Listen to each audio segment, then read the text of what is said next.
AFC নারী Asian কাপে অভিষেকের অপেক্ষায় বাংলাদেশ নারী ফুটবল দল প্রথমবারের মতো মহাদেশীয় এই আসরে জায়গা করে নেওয়ায় বাড়তি রোমাঞ্চ কাজ করছে ফুটবলারদের মধ্যে। টুর্নামেন্টে লাল সবুজের মেয়েরা জানান দিতে চান নিজেদের সক্ষমতার, যার জন্য চাই পর্যাপ্ত প্রস্তুতি। আর নিখুঁত প্রস্তুতির প্রথম শর্ত একটি আদর্শ মাঠ, সেখানেই অনন্য আয়োজক অস্ট্রেলিয়া। টুর্নামেন্টের আগে এএফসির সূচি অনুযায়ী অনুশীলনের জন্য সিডনির জুবলি স্টেডিয়াম পেয়েছে নারী ফুটবল দল, যা মনে ধরেছে আফ্রিদা ঋতুপর্ণাদের। এই মাঠে সিডনি পর্বের ম্যাচগুলোর জন্য অনুশীলন করবে পিটার বাটলার শিষ্যরা। সিডনির বৈরী আবহাওয়ার কারণে অনুশীলনে বেগ পেতে হয়েছে নারী দলকে। তার মাঝে প্রায় ১.৫ ঘন্টার অনুশীলনে নিজেদের ঝালিয়ে নিয়েছেন ঋতুপর্ণা আনিকারা। এর আগে অস্ট্রেলিয়ার ওমেন্স এ লিগের শক্তিশালী দল ওয়েস্টার্ন সিডনি ওয়ান্ডারার্সের বিপক্ষে ক্লোজ ডোর ম্যাচ খেলেছে নারী ফুটবল দল। আর এই ম্যাচের ফলাফল নিয়ে সন্তুষ্ট কোচিং প্যানেল।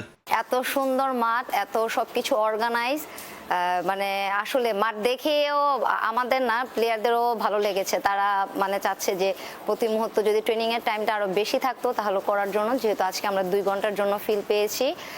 সবকিছু ওভারঅল ওকে, আইসের জন্য সবকিছু ঠিক আছে, ওয়াটারের জন্য সবকিছু রেডি, মানে মাঠে আসতেছি জিনিসগুলো ক্যারি করে ফিল্ডে নেমে যাচ্ছি।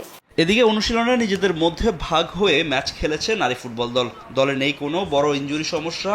এরই মধ্যে অস্ট্রেলিয়ায় ফিজিও খুঁজে পেয়েছে নারী ফুটবল দল।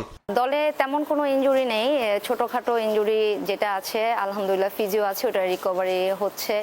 আর দলের পারফরমেন্স আলহামদুলিল্লাহ সবাই সুস্থ আছে, সবাই সবার বেস্টটা দেওয়ার চেষ্টা করতেছে, ট্রেনিং সবাই ভালোই করতেছে। আগামী ৩ মার্চ এশিয়ান কাপের ডিফেন্ডিং চ্যাম্পিয়ন চায়নার বিপক্ষে ম্যাচ দিয়ে এশিয়ান কাপের যাত্রা শুরু করবে বাংলাদেশ নারী ফুটবল দল।